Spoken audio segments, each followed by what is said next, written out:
दानं नमो वायरियाणं नमो क्षमादानं नमो लोभै सौवसाहुणं नत्वा जिनेन्द्रं गतसर्वदोषं सर्वदेवं सर्वदेवं हितदर्शकं च श्री श्रीजैन सिद्धान्तप्रवेशिकेयं विरच्यते स्वल्पधियां हिताय।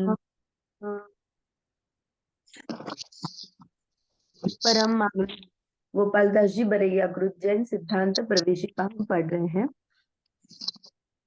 कल एक होमवर्क दिया था, किसने किया है, पढ़ा है आपने? थोड़ा थोड़ा पढ़ा है। कुछ डिफिकल्टी आई? हमने नहीं पढ़ा। नहीं पढ़ा, ठीक है। तो हम शॉर्ट में देख के चलेंगे। चारित्र रूप जीव की अवस्था। पहले तो जीव की अवस्था बता रहे हैं कि ये क्रोध मान माया लोभ के वश में जीव कैसे करता है, कैसे रिएक्ट करता है। तो क्रोध का उदय आने पर क्या करता है? पदार्थों को अनिष्ट मानकर उनका बुरा चाहता है। कोई मंदिर आदि अचेतन पदार्थ बुरे लगे तो तोड़ने फोड़ने इत्यादि रूप से उनका बुरा चाहता है, तथा शत्रु आदि सचेतन पदार्थ बुरे लगे तो उन्हें वध बंधन आदि से या मारने से दुख उत्पन्न करके उनका बुरा करना चाहता है। देखो, क्रोध केवल क्या करता है, शेयर करती हूँ ताकि सब पढ़ना।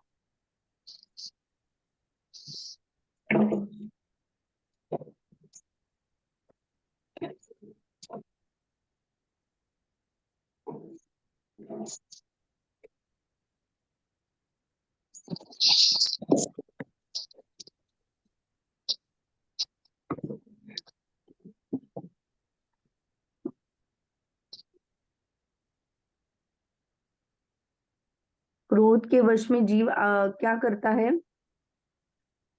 देखो, चारित्र मोह से जीव की अवस्था।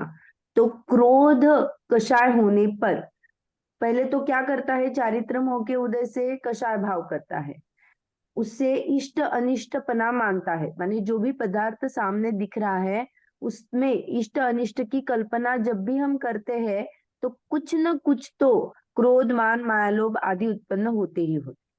क्योंकि पदार्थ में इष्ट अनिष्ट की कल्पना मानना ही क्या है? कषाय उत्पन्न करना है। तो मैंने क्या किया? क्रोध का उदय आया तो मैंने कुछ पदार्थों को, अचेतन पदार्थों को अनिष्ट माना और फिर उसका बुरा करना चाहा। सचेतन पदार्थ मिले, उसका वध बंधन मारना ऐसा करना चाहा। ये क्या है? तो सचेतन और अचेतन पदार्थ माने, फॉर एग्जाम्पल जैसे सचेतन में मैंने बच्चे को क्या किया, उसने कुछ तो गलत काम किया तो मैंने उसको डांटा, मुझे उस पर क्रोध आया। तो ये क्या बात हुई? सचेतन बच्चा है ना, वो सचेतन है। या अचेतन में यहाँ पे एग्जाम्पल आया है मंदिर आदि, तो ये मुझे पसंद नहीं है, उसको तोड़ दो। ये आदि हम क्या करते हैं? अचेतन पे भी रिएक्ट होते हैं और चेतन पे भी रिएक्ट होते हैं। तो ऐसा करने से क्या हो जाता है? ये तो मेरे परिणाम है, ये क्या है? मेरे परिणाम है। अपने को वह परिणमन बुरा लगा तथा अन्यथा परिणत, देखो मेरे परिणाम से उसका वैसा हो ऐसा जरूरी नहीं है। देखो, उन्होंने लास्ट में क्या लिखा? इस प्रकार क्रोध से बुरा चाहने की इच्छा तो बहुत है लेकिन बुरा होना भवितव्यता के अधीन है। मैं कितना भी किसी पे क्रोधित हूं और उसका बुरा करना चाहूं, लेकिन एक द्रव्य दूसरे द्रव्य का कुछ नहीं करता है। तो अगर उसका बुरा बनना उसके कर्मोदय के निमित्त से होने वाला है तभी उसका बुरा होगा, जो कि मैं सोच रही हूं मैंने किया या मैंने करना चाहा। तो बुरा करना या अच्छा करना ये सबके कर्मोदय के अधीन होता है, कोई किसी का कुछ नहीं करता है। हम सिर्फ परिणाम करते हैं और काल्पनिक विश्व में बैठे हैं कि मैं ये कर रही हूँ, वो कर रही हूँ, ये मेरे से हो रहा है, मैं नहीं हूँ तो ये हो ही नहीं पाएगा। ये सब काल्पनिक चीजें हैं। वस्तु का परिणमन स्वतंत्र स्वयं से होता है। हम्म। ऐसे मैंने क्रोध का किया, वैसे ही मान का उदय आने पर क्या करती हूँ, मान पदार्थों में अनिष्टपना मानकर उसको नीचा दिखाती हूँ, स्वयं को ऊंचा देखती हूँ कि अरे मैं कितनी बड़ी हूँ, और ये कितना क्या है, इसको तो कुछ आता ही नहीं, मुझे ही सब ज्ञान पड़ा हुआ है, मैंने ही सब क्या डिग्री हासिल की हुई है। हम्म। मल धूल आदि अचेतन में घृणा करता है, निरादर करता है। ऐसी हीनता और उच्चता जब भी होती है तो वो मान कषाय के उत्पन्न से होती है। ये जीव की अवस्था बता रहे हैं कि जीव क्या करता है जब ये मान कषाय करता है। वैसे ही माया कषाय करता है तो क्या करता है, देखो मान कषाय के एंड में क्या लिखा, इस प्रकार मान से अपनी महंता की इच्छा करता है पर महंता होना भवितव्य के अधीन है। ये एकदम क्या हाईलाइटेड लाइन है जो हर बार आएगी। क्रोध में भी क्या लिखा था, क्रोध से बुरा करना चाहने की इच्छा तो है लेकिन बुरा होना भवितव्यता के अधीन है। महंता पाने की इच्छा बहुत है मुझे, लेकिन महंता होना भवितव्य के अधीन है। वैसे ही माया, माया में क्या करता है, नाना प्रकार के छल करता है। हम्म। सुवर्ण आदि पदार्थों में, जैसे कुछ पाना है तो हम क्या करते हैं, आइदर उसको छुपा के बोलते हैं या कुछ गलत बोलते हैं। ये सब जो चीजें होती है ये मायाचार में होती है। तो आप सचेतन अचेतन, यहाँ पे दोनों एग्जाम्पल आए हैं, तो आप दोनों में लगाना। और माया करना, मायाचार जो हम करते हैं नाना प्रकार के, वो क्या है, वो इष्ट सिद्धि पाने के लिए है। क्योंकि पहले जो था बुरा करने का था, ये क्रोध और मान द्वेष रूप है, और माया और लोभ राग रूप है। तो इस प्रकार माया से इष्ट की सिद्धि के अर्थ, मुझे कुछ चाहिए इसीलिए मैंने क्या किया, छल किया, परंतु इष्ट की सिद्धि होना भवितव्य के हाथीन है। वो कॉन्ट्रैक्ट करते हैं ना, मैं आपको पैसे देती हूँ, आप मेरे लिए कॉन्ट्रैक्ट पास कर दो। या फिर आप वोटिंग में तो बहुत जगह पे चलता है, पैसे बांटे जाते हैं कि आप मुझे वोट दो, पैसे बांटे जाए। क्या पता वो बंदा दोनों पार्टी से पैसे लेके उसका कुछ तीसरा ही कर दे। तो ये वोटिंग में जो भी होता है, छल कपट आदि जो होता है, लेकिन जो आना है वो भवितव्य का ताके अधीन होता है। क्लियर हो रहा है। हम्म। वैसे ही लोभ, लोभ का उदय आने पर जीव क्या करता है, ये भी राग रूप है, इष्टमान की प्राप्ति करता है, मुझे इसकी चाह है, मुझे ये प्राप्त हो जाए, वस्त्राभरण, धन धान्य, ज्वेलरी, ये सब क्या हो जाएगी, मुझे चाहिए और चाहिए। ये सब क्या है, ये मेरी तृष्णा है। लेकिन इस प्रकार लोभ से इष्ट प्राप्ति की इच्छा करता है, लेकिन इष्ट प्राप्ति भवितव्यता के अधीन होती है। ये क्या किया, चारित्र मोह से जीव की अवस्था बताई, जीव कैसे रिएक्ट करता है। चारित्र का क्रोधमान माया लोभ का उदय आता है तो जीव दूसरों का बुरा करना चाहता है। जब द्वेष रूप कषाय होती है और राग रूप कषाय होती है तो अपना क्या करता है, अपनी इष्ट की सिद्धि पाना चाहता है। ओके। हम्म। हम्म।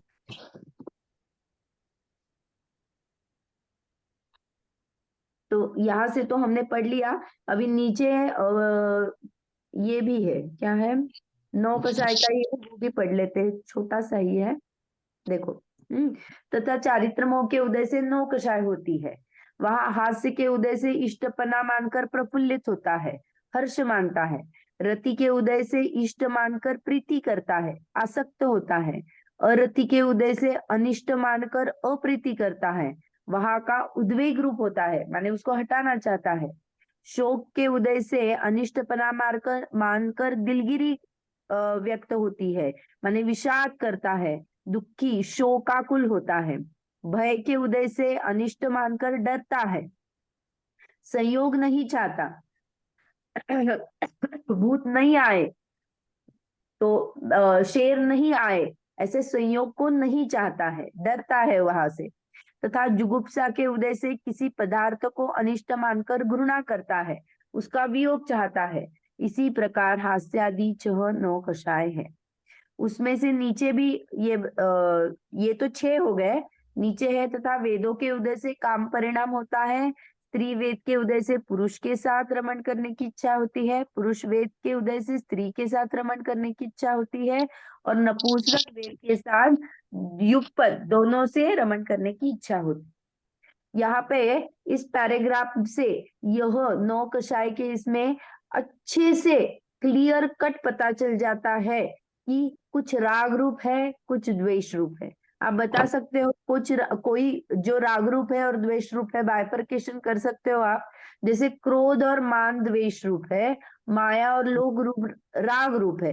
वैसे 9 कषाय में राग और द्वेष को आप घटित कर सकते हो, कौन कौन सी कहाँ पे जाएगी, हाँ, बताइए।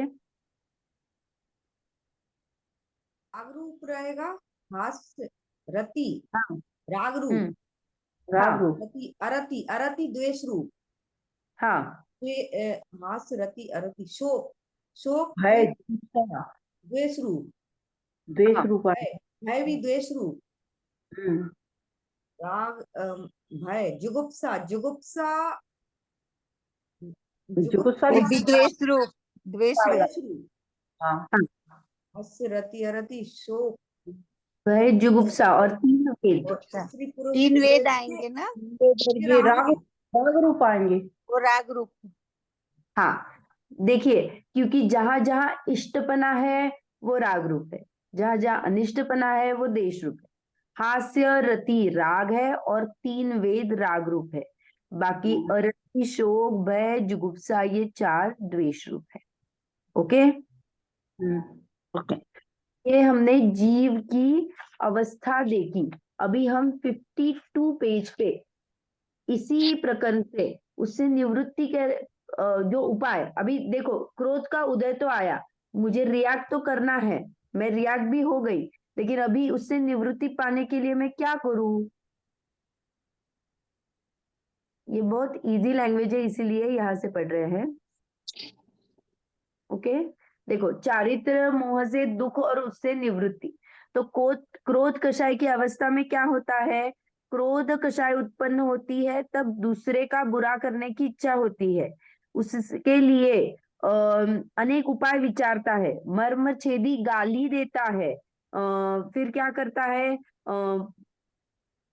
गाली आदि वचन बोलता है, माने जो अच्छे वचन नहीं है, जिससे दूसरों को तकलीफ हो, ऐसे वचन बोलता है। मर्मछेदी बोला, मर्मछेदी माने किसी को लगे मेरे लिए बोल रहा है, ऐसे। अपने अंगों से तथा शस्त्र पाशानाथ से घात करता है, अनेक कष्ट सहन कर धन खर्च करके भी, मरण आदि द्वारा अपना बुरा करके भी अन्य का बुरा करना चाहता है। देखो कितने क्रोध के परिणाम है। खुद को पता चल रहा है कि मैं खुद तकलीफ में जा रहा हूँ, मेरा बुरा होने वाला है, या मैं मर भी जाऊंगा, लेकिन उसको वो क्रोध के उदय में वो दूसरों का बुरा करने का इतना डीपली ये रहता है कि वो खुद के बारे में सोचता ही नहीं। लास्ट में सभी के इसमें यही है। देखो, फिर क्या करता है, अन्य का बुरा करने का उद्यम करता है, औरों से बुरा होना जाने तो अथवा औरों से बुरा होना जाने तो औरों से बुरा करता है। माने कुछ न कुछ तो वो क्या करेगा, उपाय योजन करके उसको बुरा करने का कोशिश करेगा। ओके, क्रोध होने पर कोई पूज्य या इष्टमान के बीच आ जाए तो उसका भी, माने इतना क्रोध से आग बबूला हो जाता है, कोई मेरा प्यारा भी है तो भी मैं उसको दंड दे सकती हूँ। कोई क्या बोलते हैं, वेरी वेल नोन पर्सन हो या फिर प्रतिष्ठित जन हो, लेकिन उसका भी विवेक उसके पास नहीं रहता है, कुछ भी विचार नहीं करता है, वो सिर्फ उसको बुरा करने का ही अंदर में क्या रहता है, संतापवान से वो ददकता रहता है। वो लास्ट में अगर कुछ नहीं हो तो अंगों का, खुद के अंगों का घात करता है, विष से मर जाता है। लेकिन ये ऐसी जीव की अवस्था बनती है। ये मोह, चारित्र मोह से जीव कैसा दुखी होता है ये बता रहे हैं। मान में क्या करता है, मान में औरों को नीचा और अपने को ऊंचा दिखाने की इच्छा करता है, तो अनेक उपाय सोचता है, अन्य की निंदा करता है, अपनी प्रशंसा करता है, अपनी महिमा करता है, महाकष्ट से धनादि का संग्रह करता है, विवाह आदि में बहुत खर्च करता है। कर्ज लूंगा लेकिन मैं मेरी मान दिखाने के लिए खर्च तो करूंगा। ऐसे आदि बहुत सारे, स्वयं को ऊंचा, दूसरे को नीचा दिखाना, ये मान कषाय रूप अपनी अवस्था होती है। फिर माया में क्या करता है, माया में छल कपट से कार्य सिद्धि करना चाहता है, वो अनेक उपाय सोचता है, फिर नाना प्रकार के कपट के वचन बोलता है, शरीर की कपट रूप अवस्था करता है, बाह्य वस्तुओं को अन्यथा बतलाकर जिनमें अपना मरण जाने ऐसे भी छल करता है। कपट प्रकट होने पर स्वयं का बहुत बुरा हो, मरण आदि हो, उसको भी नहीं गिनता, इतना वो नीचे गिर के काम करता है। किसी पूज्य इष्ट का भी संबंध होने पर उसको छल ही करना है, उसको कुछ भी पड़ी नहीं होती है। वैसे ही लोभ में क्या करता है, तो लोभ में इष्ट पदार्थ की चाह रखता है, तो उसके लिए अनेक उपाय सोचता है, उसके साधन रूप वचन बोलता है, शरीर की चेष्टाएं करता है, बहुत कष्ट सहता है, सेवा करता है, विदेश गमन करता है, जिसमें मरण हो जाने पर भी कार्य तो होना चाहिए ये रहता है। जिसमें बहुत दुख उत्पन्न हो ऐसे प्रारंभ करता है, माने कार्य करता है। लोभ होने पर पूज्य इष्ट का भी कार्य हो, वहां भी अपना प्रयोजन साधता है, इष्ट वस्तु की प्राप्ति उसको चाहिए ही चाहिए। ओके, तो ऐसी जीव की अवस्था होती है। वैसे ही नौ कषाय में भी लिखा है, नौ कषाय में भी यही बात आई है। हास्य आता है तो प्रफुल्लित होता है, सन्निपात के रोगी कैसा हंसता है ना, वैसे हंसता है, कल्पना करके झूठा ही कल्पना करके मन ही मन हंसता रहता है। सुखी सुखी तो कषाय रोग मिटाने के लिए, एक्चुअली मुझे सुख क्यों चाहिए, तो कषाय रोग मिटने के लिए चाहिए, लेकिन मैं क्या करती हूँ, हंसती हूँ। नॉर्मल अपने में बोलते हैं ना, देखो शोक करना बुरी बात है, लेकिन हंसना बुरी बात आम अपने व्यवहार में कोई नहीं बोलता है। हंसते रहो, अच्छे रहो, ये सब बोलते हैं, लेकिन हंसने से क्या होता है, जीव प्रफुल्लित होना और हंसना ये कषायों का काम है, ये किंचित कषाय है। हाँ, ये कषाय मुझे परमार्थ सुख पैदा नहीं कर सकती है, तो ये हेय ही है। तो क्या उपादेय है, क्या करने योग्य है, सभी जीवों के प्रति चेतन अचेतन रहो, पदार्थ के प्रति मुझे साम्य भाव रखना चाहिए। ना राग रूप कषाय चाहिए, ना द्वेष रूप कषाय चाहिए, साम्य भाव ही इष्ट है। ओके। तो आप पढ़ना, वही बातें हैं, बहुत ज्यादा ये नहीं है उसमें, लेकिन ये पढ़ना आप। क्योंकि हास्य में हंसना लिखा है, रति में इष्ट वस्तु की आसक्ति से, जैसे मैंने कल एग्जांपल दिया था, बिल्ली चूहे को पकड़ के इतनी आसक्त होती है कि उसको डंडा से मारा तो भी वो चूहे की ग्रिप नहीं छोड़ती है, वैसे रति होती है। और रति में अनिष्ट वस्तु का संयोग पाकर महाव्याकुल होता है, वो बिल्कुल सुहाता नहीं है, पीड़ा सहन करता सही नहीं जाती है, उससे तड़पता रहता है। शोक में इष्ट का वियोग, अनिष्ट का संयोग होने पर अति व्याकुल संताप पैदा करता है, शोकाकुल होता है। भय में भागता है, छिपता है, शिथिल होता है, फिर जुगुप्सा में घृणा करता है, दूर करना चाहता है वो चीजें। और काम जब 3 वेदों की काम आती है तो काम का भाव उत्पन्न हो पर अति व्याकुल होता है, निर्लज्ज होके भी करना चाहता है, खर्च करता है उसके लिए, अपयश को भी नहीं गिनता है, दंड मिले तो भी उसका कुछ भी उसको पड़ी नहीं है, उसको वो कषाय के अधीन होके वो ऐसे महादुखों को भोगता है। हमें अपनी लाइफ में दुख दिखते नहीं है क्योंकि हमने ये कषायों को जाना ही नहीं है। हम प्रति समय कुछ ना कुछ तो कषाय करते रहते हैं। हम उसको अगर जानेंगे और अच्छी तरह से उसके मनन चिंतन करेंगे कि अरे हाँ, मेरे भाव क्या हो रहे हैं, साम्य भाव है क्या, राग रूप है, द्वेष रूप है, ऐसा अगर हम पड़ताल करेंगे, माने उसको जांचेंगे, तो क्या हो जाएगा, हमें अपने भाव की, अपनी लेवल क्या है खुद को पता चल जाएगी, क्या करना है क्या नहीं करना है, इसकी एक दिशा मिल जाएगी। ओके,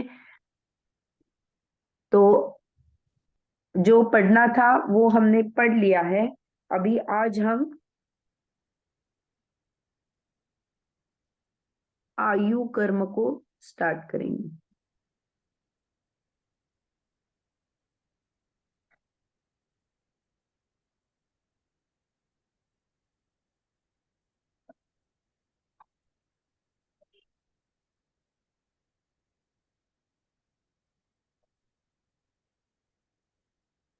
ये क्लियर हुआ ना? कषाय के बारे में कोई ये है आपको, कषाय नो कषाय?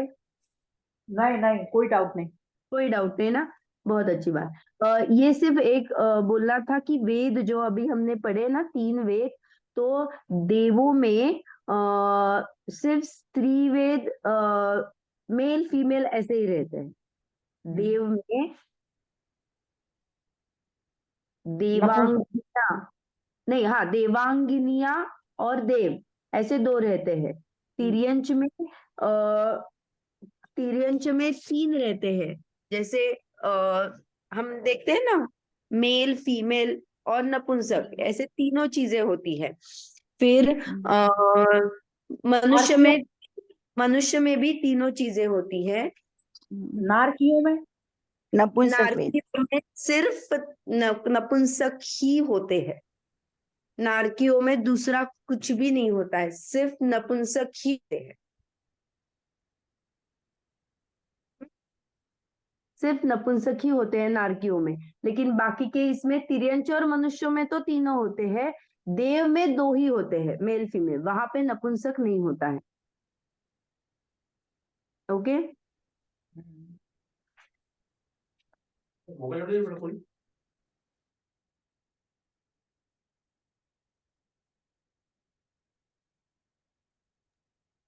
ओके। तो अभी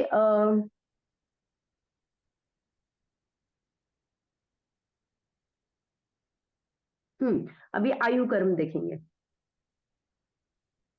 आयु कर्म, ये राग द्वेष का भी क्लियर हुआ ना, कैसे बाइफरकेशन किया है, तो ये बताना आना चाहिए कि कौन सा राग रूप है कषाय और कौन सी द्वेष रूप है। हाँ दीदी। ठीक है, आयु कर्म किसे कहते हैं?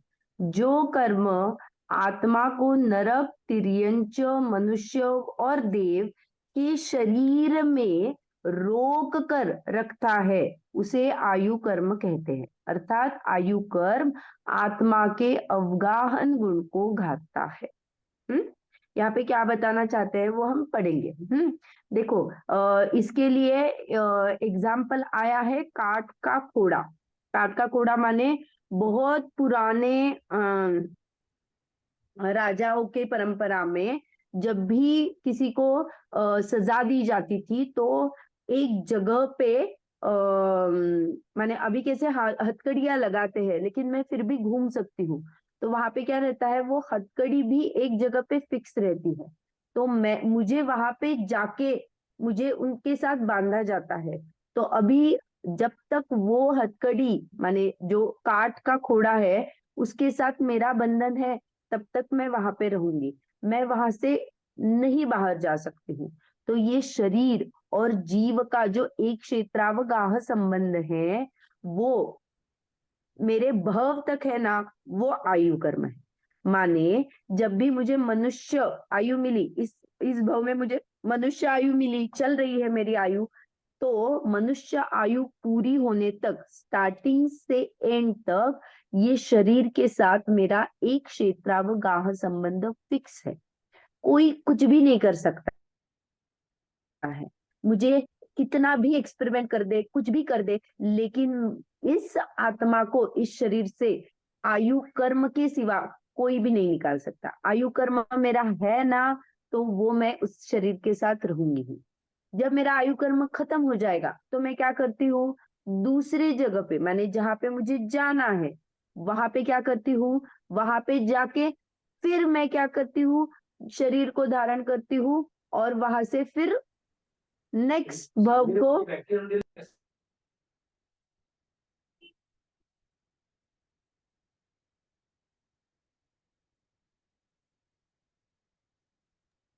सॉरी, हाँ, तो आयु कर्म काट के घोड़े जैसा है, साकल से बंधा के रहता है। Okay, locking at one position.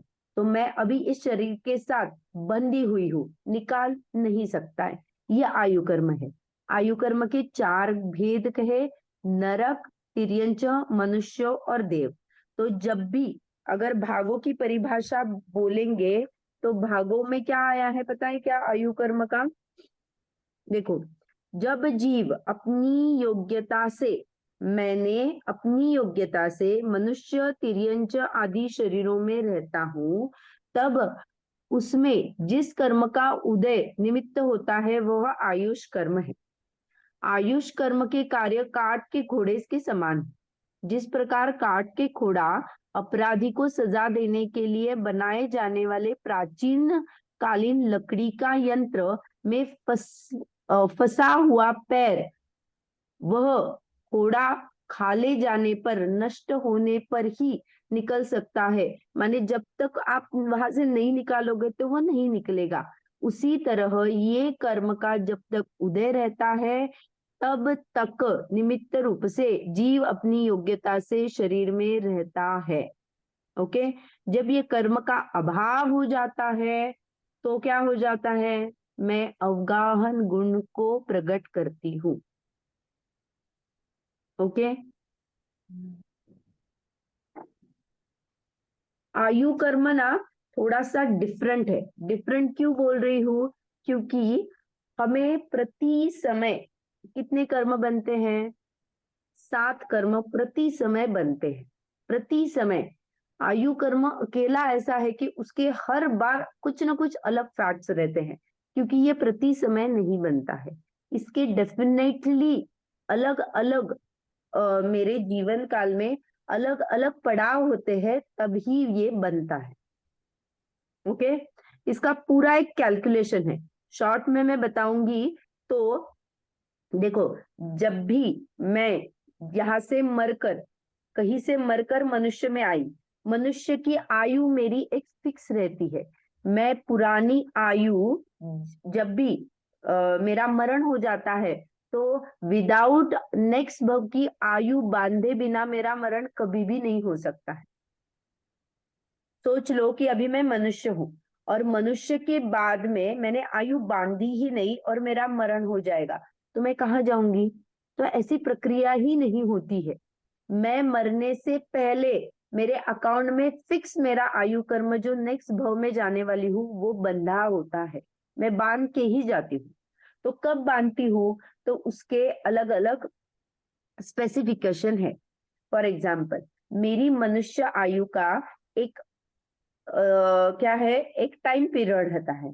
उसको अगर मैं 2/3 1/3 करती हूँ, माने मैंने क्या किया, 2/3 भाग छोड़ दिया, 3 भाग किए आयु के, A B C. A B बीत जाने पर जो रहा हुआ शेष भाग है, तो उसका जब टाइम आता है, 2/3 बीत जाता है, तो जो टाइम आता है वहां पे पहला अपकर्ष काल आ जाता है। तब मैं आयु बांध सकती हूँ, डिपेंड्स, बंदी तो बंदी, नहीं बंदी तो नेक्स्ट पड़ाव। जब अभी जो बचा हुआ सी है उसका 2/3 1/3 आएगा, ऐसे उसका 2/3 बीत जाने पर जो टाइम आएगा वहां पे दूसरा अपकर्षण काल आएगा, तब मैं आयु बांधी तो बंधी, नहीं बंधी तो नहीं बंधी। तो ऐसे 8 बार होता है ये 2/3 1/3 2/3 1/3। अगर उसमें भी नहीं हुआ तो आयु कर्म खत्म होने से पहले, अंतर्मुहूर्त के पहले ही, माने क्योंकि आयु जब बनती है तो उसको आयु बंधने के लिए अंतर्मुहूर्त लगता है, वो एक समय का कार्य नहीं है, पूरे अंतर्मुहूर्त तक आयु बनती है। और यहाँ पे यथा योग्य अंतर्मुहूर्त लेना, छोटा अंतर्मुहूर्त क्या 48 मिनट्स क्या, ऐसा नहीं, यथा योग्य अंतर्मुहूर्त होता है। तो एक स्पेसिफिक अंतर्मुहूर्त के लिए आयु का बंधना होता है। ओके, जब मैं मरने से पहले अगर बांधती हूँ, इसलिए बहुत बार जीव को सचेत किया जाता है कि मरण के पहले आपके परिणाम अच्छे रखो, आकुलता में मत रखो, क्योंकि क्या होता है तब मेरा पूरा पैकेज डिसाइड हो जाता है। मैं आयु बांध चुकी हूँ तो मैं कहाँ जाने वाली हूँ, वो मेरे पूरा जो पैकेज रहता है, अभी हम पैकेज क्या है जो नाम कर्म में पता चलेगा। तो कौन सी गति है, कौन सी जाति है, कैसे शरीर होने वाला है, क्या होने वाला है, कौन कौन सी पर्याय मिलने वाली है, ये पूरा पैकेज मैं क्या करती हूँ, लेके जाती हूँ, बांध के लेके जाती हूँ। वहां पे जाके नहीं कुछ करने वाली हूँ, यहाँ से लेके जा रही हूँ। इसीलिए मरण के पहले बोलते हैं कि आपके परिणाम अच्छे रहो। और वो कब होगा मरण के पहले? देखो, मुझे अभी पता चल गया कि अभी आधे घंटे में मैं क्या होने वाली हूँ, मरने वाली हूँ, तो मुझे आकुलता होगी या मेरे परिणाम शांत होंगे, ये किस पे डिपेंड होता है? भाव पर। मेरे भाव पे। मेरे भाव अच्छे और बुरे रहने के लिए मेरा जीवन कैसा चल रहा है उस पे डिपेंड रहेगा। क्योंकि अगर मुझे पता ही नहीं है, मैंने स्वाध्याय नहीं किया है, तो मेरे परिणाम क्या हो जाएंगे, अरे मैं मर जाऊंगा तो मैं क्या करूंगा, आधे घंटा का टाइम है, यहाँ से ये करो वो करो, यही मेरा दिमाग चलेगा, आकुलित हो जाएंगे। आकुलित ही हो जाएंगे। लेकिन मैं अगर पूरा स्वाध्याय कर रही हूँ, जीवन शांत में बिता रही हूँ, तो मैं क्या करूंगी, अरे जब आना है तो आ जाएगा, क्या मेरा सिर्फ कॉस्ट्यूम ही बदलना है ना, क्या ये शरीर को मैं छोड़ दूंगी, वहां पे जाऊंगी, वहां शरीर बनाऊंगी, वहां फिर से चली जाऊंगी। जैसे हम डेली शाम को कपड़े बदलते हैं, वैसे ये मेरा कपड़ा, जो शरीर रूपी कपड़ा है, वो चेंज हो जाएगा, दैट्स इट। और ये स्थिरता लाने के लिए उस आदमी का जीवन पूरा स्थिरता में होना चाहिए। लास्ट मोमेंट में आप बोलोगे कि अभी स्थिरता लाओ, तो पॉसिबल रहेगी क्या? नहीं। हाँ, तो जीवन पूरा उसमें होना चाहिए, उसको भेद विज्ञान होना चाहिए, उसको ये पूरे कर्म, या फिर कर्मों माने परिणाम जीव के, ऐसे लेना है। मैंने जैसे कल बोला था, निमित्त नैमित्तिक संबंध है, जहां जहां कर्मों की बात आती है वो थर्मामीटर का काम करते हैं, वैसे ही जीव के परिणाम लेना। तो मेरे परिणाम कैसे है जीवन काल में, अगर मैं कितनी भी अनुकूल परिस्थिति, प्रतिकूल परिस्थिति में भी अगर समता रखने की कोशिश कर रही हूँ, तो लास्ट एंड मोमेंट में भी समता रख पाऊंगी, हम्म, ऐसे हाँ। चांस हो सकते हैं। हमें पता नहीं आगे का क्या होने वाला है, लेकिन जैसे मुझे बोर्ड की 12th की एग्जाम देनी है, तो मैं पढ़ाई करती हूँ ना पहले से, वैसे ही मुझे अगर पता है कि मेरा पैकेज डिसाइड होता है, या फिर मेरा आयु कर्म मेरी कब होता है, 2/3 भाग चला जाए, तो मुझे तो मेरी आयु पता नहीं है कितने साल की है, पता चला 100 साल की है, तो उसका 2/3 अगर निकल चुका है, तो अभी मेरी आयु कभी भी बन सकती है, कभी भी बन सकती है, तो मेरे हर बार परिणाम अच्छे होने चाहिए। हम्म, मुझे किसी भी हालत पर बुरे परिणाम करने की मुभा ही नहीं है, नहीं कर सकती, क्योंकि अगर परिणाम बुरे हैं तो आयु कर्म क्या बनने वाला है, ये क्रोध मान माया लोभ से क्या बनते हैं, कौन सी आयु बन जाएगी? माया, नॉर्मली ऐसे बोलते हैं ना, बहु आरंभ बहु परिग्रह से क्या हो जाता है? की गति, त्रियंच गति बनती है। नरक आयु। नरक आयु बनती है। मायाचारी परिणाम से तिर्यंच गति बनती है, और अल्प आरंभ अल्प परिग्रह से देव गति बनती है। तो ये जो स्टेबिलिटी है, ये जो परिणामों की स्थिरता है, इस पे काम करने की जरूरत मनुष्य गति, है। अल्पायु से मनुष्य देव गति, मनुष्य गति, अल्पारंभ हाँ, अल्प परिग्रह से मनुष्य गति। हाँ, और तीव्र क्रोध आदि, इससे नरक गति प्राप्त होती है। अल्प आरंभ अल्प परिग्रह से मनुष्य गति प्राप्त होती है। बहु आरंभ बहु परिग्रह से देव गति, मायाचारी से त्र्यंच गति, और सरल परिणामों से देव गति। हाँ, मंद कषाय रूप। मंद कषाय रूप, सरल परिणाम। ओके, तो पर्याय, नई पर्याय धारण करने का, जो मैं पर्याय आगे धारण करने वाली हूँ, उसका मूल कारण आयु है। ओके, तो अभी हम इसमें जाएंगे। तो लौकिक में जब हम जाते हैं तो मैं क्या करती हूँ, मेरा हैप्पी बर्थडे मनाती हूँ। तो हैप्पी बर्थडे क्या होता है? मेरा जन्म दिवस होता है।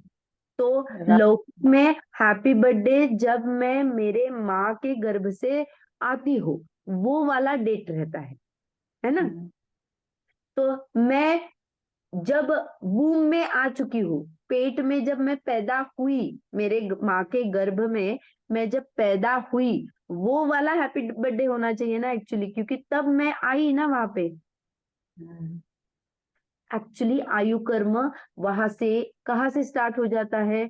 जब भी मेरी आयु खत्म होती है तो विग्रह गति से ही आयु कर्म चालू हो जाता है। आयु कर्म के लिए कोई भी गैप नहीं रहता है। यहाँ ये आयु खत्म हो गई कि दूसरी आयु चालू हो गई, जब बंधन बांधी थी मैंने वो चालू हो।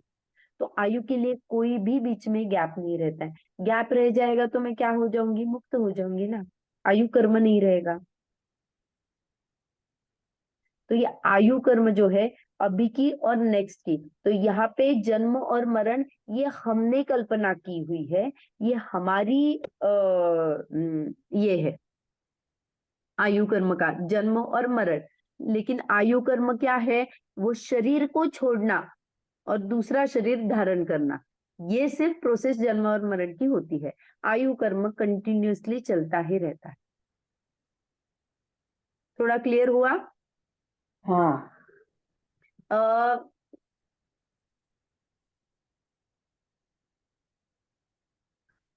देखो, अभी घाती कर्म से हमने देखा था, घाती कर्म से संयोगी भाव मिलते हैं, और अघाती कर्म से क्या मिलता है? संयोग मिलते हैं। घाती कर्म से संयोगी भाव मिलते हैं, जैसे ये मिथ्यात्व, कषाय आदि भाव होते हैं ना, वो जीव के परिणाम। हाँ, और अघाती कर्म जो है उनसे संयोग मिलते हैं। संयोग माने मेनली शरीर लेना यहाँ पे। तो अघाती कर्मों से जो भी इफेक्ट आता है, ये आयु कर्म भी जो है वो क्या है? तो ये शरीर के ऊपर, शरीर और जीव का मिलान का जो बॉन्ड है ना, उस पे काम किया। ये जीव के परिणाम है क्या? नहीं, नहीं। तो ये जो बॉन्ड है ना, इस पे काम किया। तो कर्म बंधा, और फिर और आयु कर्म का कैसा होता है? मैंने कर्म बांधा, तो जिस भव में बांधा है उसके नेक्स्ट भव में उसका उदय आएगा ही आएगा। ये किसके लिए है? आयु कर्म के लिए है। मैं ऐसा नहीं कर सकती हूँ कि मैंने 4-5 भव की आयु पहले ही बांध ली, ऐसा नहीं हो सकता है। मैं सिर्फ नेक्स्ट भव की आयु अभी के भव में बांध सकती हूँ, दैट्स इट। ये अकाउंट क्लियर हुआ? नेक्स्ट भव चालू हो गया, मान लो मैं देव गति में गई, तो देव गति के पूरे जीवन काल में उसके मरने से पहले वो नेक्स्ट भव की आयु बांधेगा। आयु 3-4 भव के बाद की नहीं बांधी जा सकती। जैसे हम ये परिणाम करते हैं ना, बाकी के मिथ्यात्व आदि, वो भवों भवों तक चलता है ना। जैसे मैंने अभी मिथ्यात्व कर्म का विपरीत, पूरा विपरीत सिद्धांत किया, ये शरीर मेरा है ऐसा ममत्व किया, तो उससे क्या हुआ? मिथ्यात्व कर्म बंधा। मिथ्यात्व कर्म बंधने के बाद वो क्या करेगा, उदय में कब आएगा, कभी भी आ सकता है ना। जितने इंटेंसिटी का मैंने बांधा, उसके बाद एक लॉकिंग पीरियड जो हमने बात की थी, आबादा। आबादा माने एक लॉकिंग पीरियड होता है। जब तक वो कर्म मैच्योर नहीं होता है तब तक वो सेफली मेरे सत्ता में रहता है, और जब वो मैच्योर होता है तब वो उसके स्थिति तक वो कंटिन्यूअसली उदय में आता ही आता है। आयु कर्म का अलग होता है, आयु कर्म में लॉकिंग पीरियड नहीं होता है। तो लॉकिंग पीरियड कौन सा मानेंगे यहाँ पे, तो जैसे देखो, अभी मैं अभी इसी समय मैंने आयु कर्म बांधा और मैं मरने वाली हूँ 80 में, 80 साल को। हाँ, मैंने अभी आयु कर्म बांधा नेक्स्ट भव की, और 80 के साल में मैं मरने वाली हूँ। तो अभी 40 है, तो 40 to 80 ये क्या हो गया, मेरा लॉकिंग पीरियड हो गया। कौन से, नेक्स्ट आयु का। तो इसी को आबादा कहेंगे। क्लियर हुआ थोड़ा। जी दीदी। हाँ, तो जब कर्म बांधते हैं तो आयु कर्म का उस माने नेक्स्ट भव में ही उदय आता है, लेकिन बाकी के कर्मों में ऐसा नहीं होता है। जैसे मैंने तीर्थंकर प्रकृति बांधी, तो तीर्थंकर प्रकृति का उदय उसी भव में हो सकता है। जैसे मैंने बांधी और मैं तद्भव मोक्षगामी हूँ, उसी में तीर्थंकर प्रकृति का उदय आया, मैं केवली हो गई और मोक्ष भी चली गई, ऐसा हो सकता है। या फिर जैसे अभी श्रेणिक राजा कहा है, तीर्थंकर प्रकृति बांधी, लेकिन वो क्या कर रहा है, अभी नरक में है। तो नरक से क्या करेगा, नरक से आएगा मनुष्य में, फिर मुनिराज बनेगा, फिर उसकी फिर उसका उदय आएगा, और फिर वो क्या करेगा, मोक्ष चला जाएगा। तो ये ऐसा हो सकता है कि उसी भव में उदय आ जाए या अगले भवों में उदय आ जाए, ये बाकी की प्रकृति का हो सकता है। आयु का अभी नहीं। बांधी तो नेक्स्ट भव में उदय आएगा, ऐसा ही होगा। ओके। हाँ। हम्म।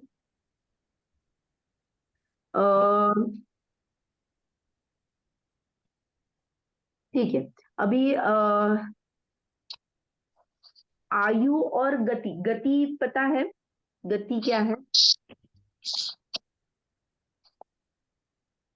गति, क्या गति है, गति यानी जन। गति शरीर से होती है। दूसरी मतलब उसमें जाना गति कहलाती है।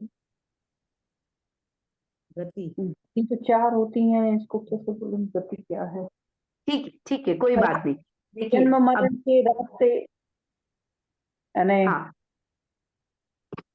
अच्छी बात है। क्योंकि आयु कर्म में और गति में बहुत बार कंफ्यूजन होता है, इसीलिए मैंने पूछा आपको, क्योंकि ये गतियां भी चार ही होती है। हम बोलते हैं ना, नरक गति, तिर्यंच गति, मनुष्य गति, देव गति। तो ये गति और आयु क्या है, उसका डिफरेंशिएट बताने के लिए मैंने पूछा। लेकिन ठीक है, आयु कर्म का पता चला क्या। अभी हम इतना पढ़ते हैं जो नीचे आया है, और फिर गति के ऊपर चलेंगे। आयु कर्म के कितने भेद है, आयु कर्म के चार भेद है, नरक आयु, तिर्यंच आयु, मनुष्य आयु और देव आयु। हाँ, नीचे यहाँ पे देखो, यहाँ पे लिखा है, यद्यपि संजलन कषाय और नौ कषाय में, सॉरी ये हो गया था अपना दूसरा, बहु आरंभ बहु परिग्रह के भाव से नरक आयु का बंध होता है, माया या छल कपट भाव से तिर्यंच आयु का बंध होता है।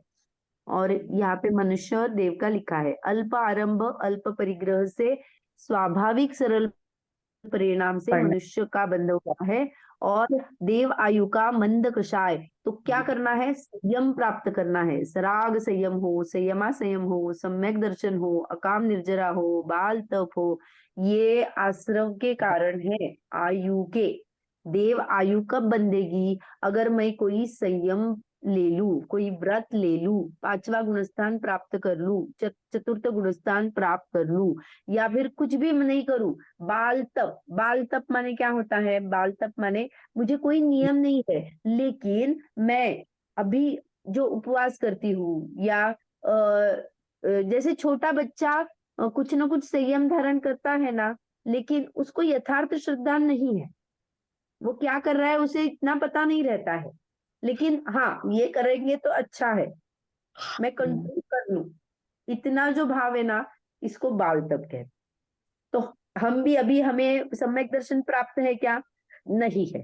तो अपना और मुनिराजो या चतुर्थ गुणस्थान वर्ती के जो अगर वो कोई एक एग्जाम्पल लेते हैं कि किसी ने उपवास किया, तो चतुर्थ गुणस्थान वर्ती के उपवास में, पंचम गुणस्थान वर्ती के उपवास में, और सातवें आठवें मुनिराजों के उपवास में, और मैं मिथ्या दृष्टि के उपवास में बहुत अंतर होता है। क्योंकि उपवास करने का जो परिणाम है, उसका उद्देश्य है, वो अलग अलग होता है। जैसे मुझे मेरे शरीर से अभी क्या है, एकत्व, ममत्व, कर्तृत्व, भोक्तृत्व, ये चारों पड़े हैं कि नहीं? तो मेरे ये सभी ही जो भी मैं करती हूँ उसे बाल तप ही कहा जाएगा। ओके। या फिर मुनिराज जो तप करते हैं, बहुत सारी निर्जरा को प्राप्त हो जाते हैं, वो भी देवायु का कारण है। ओके।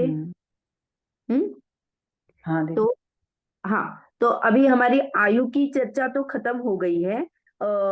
थोड़ा सा कुछ कुछ फैक्ट्स है वो बताती हूँ। गति बता रही थी। हाँ नहीं, गति बताती हूँ, क्योंकि नाम कर्म जो है ना, अपना नेक्स्ट जो है ना, नाम कर्म की 93 प्रकृति, उसमें देखो स्लाइड में पहले 4 गति ही आया है, नर, तिर्यंच, मनुष्य, देव। तो वो वहां पे हमारा आ जाएगा नाम कर्म में। तो फिर वहां से नाम कर्म पहले समझेंगे और फिर आयु में आ जाएंगे, क्योंकि नाम कर्म क्लियर नहीं रहेगा तो फिर आयु को रिलेट करने में तकलीफ जाएगी। ओके। हाँ, तो एक धवल में प्रश्न आया था, आयु कर्म का अस्तित्व कैसे जाना जाता है? ऐसा प्रश्न आया था, आयु कर्म का अस्तित्व कैसे जाना जाता है? तो उसके उत्तर में कहा, देह की स्थिति अन्यथा हो नहीं सकती, और इसी न्याय से हमने आयु का अस्तित्व माना। देह की स्थिति, ये जो मेरा देह है, इसकी स्थिति कोई भी दूसरी वजह से नहीं हो सकती है। अभी मैं इस शरीर के साथ हूं ना, तो मेरे पास आयु कर्म है, यही इसकी सिद्ध कर देता है। दिस इज ओनली सिद्धि। तो मैंने ये जो शरीर है मेरा, ये एक्चुअली क्या है? नौ कर्म है, पर द्रव्य है ना, नौ कर्म है। मेरा आयु कर्म क्या है? द्रव्य कर्म है। तो मैंने इस नौ कर्म से द्रव्य कर्म की सिद्धि की, क्योंकि नौ कर्म दिखता है, द्रव्य कर्म नहीं दिखता है। ये हमारी बात हुई थी द्रव्य कर्म और भाव कर्म और नौ कर्म में। द्रव्य कर्म कभी भी दिखता नहीं है, अव्यक्त रहता है। माने अव्यक्त माने मुझे दिखता नहीं है सामने सामने। नौ कर्म दिखता है, नौ कर्म से मैं इमेजिन करती हूँ द्रव्य कर्म क्या है मेरे पास, तो ऐसे इसकी सिद्धि होती है। ओके।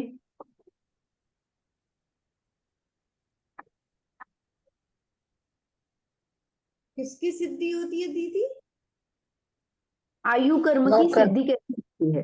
तो मैं शरीर के साथ बंधन में प्राप्त हूँ, ये शरीर टिका है ना अभी मेरा, इसी से नौ कर्म को देख के मेरे द्रव्य कर्म की सिद्धि होती है।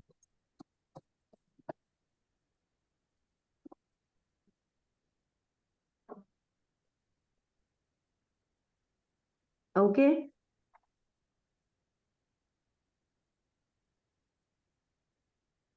देखो एक तत्वार्थ सूत्र में 5वां अध्याय में 20वां सूत्र है। 20वें सूत्र में एक्चुअली उद्गल का उपकार कहा है। माने 5वें अध्याय में अजीव तत्व संबंधी चर्चा चल रही है, उसमें उन्होंने पुद्गल के उपकार जीव पे क्या क्या होते हैं, हर एक के उपकार कहे हैं। उपकार माने निमित्त, कौन कौन निमित्त होता है। तो यहाँ पे लिखा है सुख दुख जीवित मरणोपग्रहाश्च। तो यहाँ पे आयु कर्म आता है। पुद्गल का जीव पर उपकार क्या है? तो मरण और जीवन।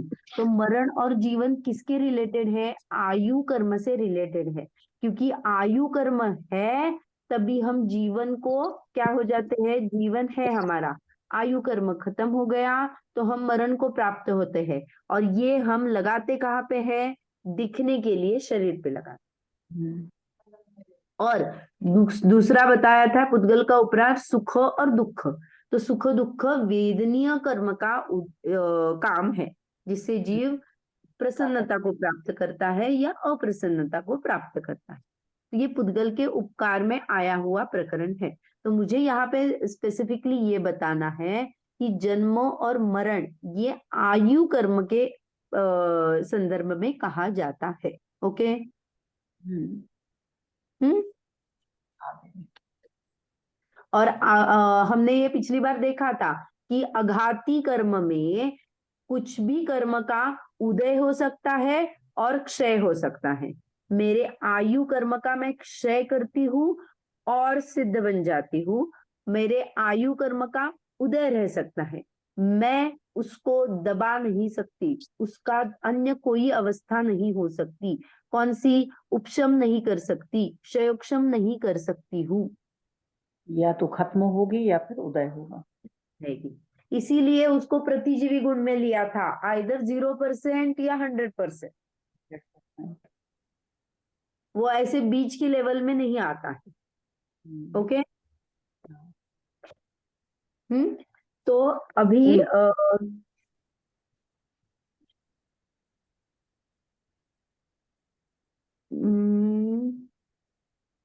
एक एक्सेप्शन बताना था। देखो, आयु कर्म को हमने क्या कहा था, आयु कर्म जीव के साथ रहता है, तो शरीर के साथ। तो शरीर में हमने क्या लिया, जब भी मनुष्य और तिर्यंच का शरीर रहेगा तो औदारिक शरीर रहेगा। जब देव और नारकी का शरीर रहेगा तो वैक्रिक शरीर रहेगा। ये हमने कर चुके हैं पहली पिछली बार। हाँ। तो जब भी मैं कोई भी ऐसी अवस्था बनती है जहाँ पे ये औदारिक वैक्रिक शरीर नहीं होता है, कारमान और तेजस तो हमारे साथ निरंतर रहते हैं। Bye bye. हाँ, काय आ जा रहा है। मोबाईल आहे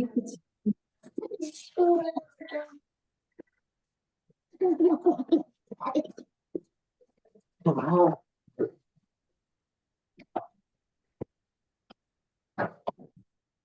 हाँ। तो देखिए, मैं क्या बोल रही थी, ऐसी दो अवस्था होती है जहाँ पे आयु कर्म है लेकिन औदारिक और वैक्रिक शरीर नहीं होता। तो ऐसी विग्रह दो, गति, हाँ, विग्रह गति में। तो विग्रह गति होती है, क्योंकि वहां पे क्या होता है, विग्रह, जैसे मैंने बोला कि मैंने आयु का अंतिम निषेध खिर गया मेरा, तो दूसरे भव की आयु का पहला निषेध का उदय आना स्टार्ट हो जाता है।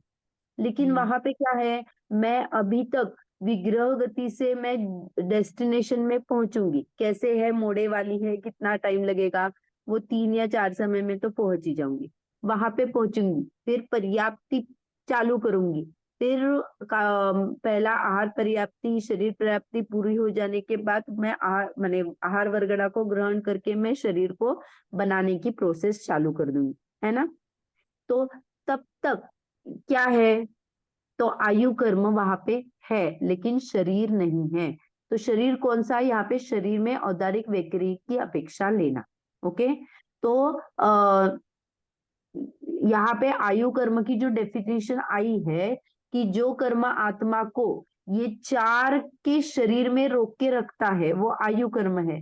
लेकिन उसका एक्सेप्शन यहाँ पे है कि विग्रह गति में औदारिक वैक्रिक आदि शरीर नहीं होते हैं। और एक एक्सेप्शन है, 14वें गुणस्थान में आयु का कर्म का उदय चालू है लेकिन वहां पे भी शरीर नहीं होता है। अयोगी अयोगी सहयोगी में तो परम औदारिक शरीर रहता है, लेकिन अयोग केवली 14वें गुणस्थान में भी आयु का कर्म का उदय होता है लेकिन वहां पे शरीर नहीं होता। शरीर में आप ये औदारिक और वैक्रिक की मुख्यता लेना। ओके।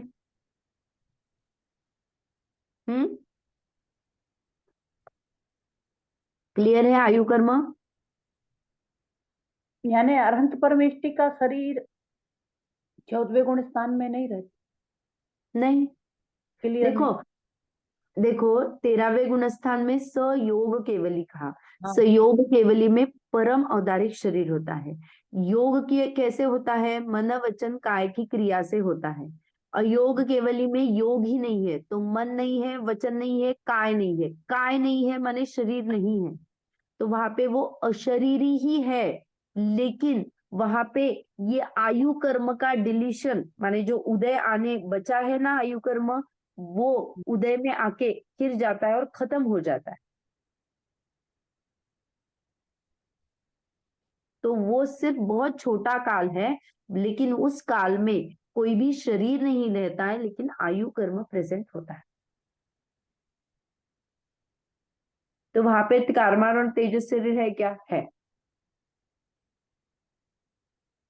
और अंत में जैसे 14 गुणस्थान का अंत हो जाएगा, तो ये भी शरीर क्या हो जाते हैं? उदय होके नष्ट हो जाते हैं और जीव पूरा मुक्त हो जाता है।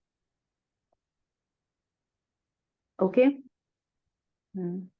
तेजस नहीं रहता आयोग केवली के, तेजस शरीर। संयोग में रहेगा, अयोग में अयोग में भी रहेगा। तेजस और कारमान शरीर लास्ट में चले जाते हैं। कारमान तो ये 8 कर्मों वाला है ना, उसके साथ ही वो चला जाता है।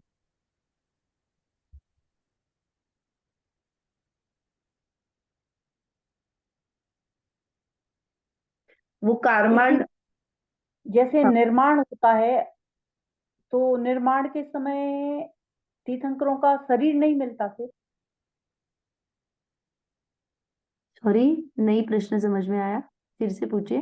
जब निर्माण होता है तीर्थंकर का, निर्माण को प्राप्त हुए, तो उनका शरीर नहीं मिलता क्या फिर? नहीं मिलता माने क्या कहना है? देखो, जब भी जैसे जीव क्या वो कि कपूरवत होके वो शरीर ये हो जाता है कपूर। और जैसे एक शास्त्र जी पढ़ा था, तो उसमें लिखा था कि कहीं माना जाता है कि शरीर कपूर जैसा उड़ जाता है और कहीं पार्थिव शरीर मिलता है। देखिए, अपनी जिनवानी में जो मैंने अभी तक पढ़ा है उसमें यही है, कपूरवत वो उड़ जाता है। वो शरीर हाँ। ऐसे पड़ा नहीं रहता है, क्योंकि वो परम औदारिक शरीर बन चुका होता है ना, तो उसकी क्वालिटी ही अलग होती है। वो अपने जैसे सप्त धातु वाले जो है ना, वैसा नहीं रहता है वो। जैसे हम अशुद्धि वाला शरीर बोलते हैं ना अपने शरीर को, रक्त अंदर कृमि आदि बहुत सारा अशुद्धि है ना, वैसे उनके बिल्कुल नहीं होता है। इनके लिए इसीलिए उनको पसीना नहीं आता है, उनके नख नाखून आदि बड़े नहीं होते हैं। ये सब वो परम औदारिक शरीर का है। उनका रक्त भी जो रहता है वो सफेद रहता है। तो ये वो वाला जो अपनी ये सिस्टम है ना, वो पूरा वहां पे नहीं रहती है संयोग केवली। परम औदारिक शरीर की क्वालिटी ही अलग अलग होती है। और औदारिक जो आहार वर्गना है ना, सबसे बेस्ट क्वालिटी की आहार वर्गना से परम औदारिक शरीर बनता है, ये है। और वो शरीर जब भी मुक्त हो जाता है तो कपूरवत उड़ जाता है। वो ऐसे नीचे हम जैसे दहन करते हैं फिर वो ये हो जाता है, ऐसी प्रक्रिया वहां पे कुछ भी नहीं होती। वो कपूरवत उड़ जाता है, खत्म हो जाता है और वो मुक्त हो जाता है। कि ऐसा किसी में पढ़ा था यानी कि ऐसा भी हाँ, हो। तो कपूरवत जो पड़ा है वो सही है। ओके, हाँ। ठीक है। अभी नाम कर्म। नाम कर्म किसे कहते हैं? जो कर्म जीव को गति आदि अनेक प्रकार से परिणामता है, अर्थात शरीर आदि बनाता है, उसे नाम कहते हैं। नाम कर्म आत्मा के सूक्ष्मत्व गुण को घटाता है। देखो, ये जो मेरे शरीर आदि बने हैं ना, वो पूरे नाम कर्म की रचना है।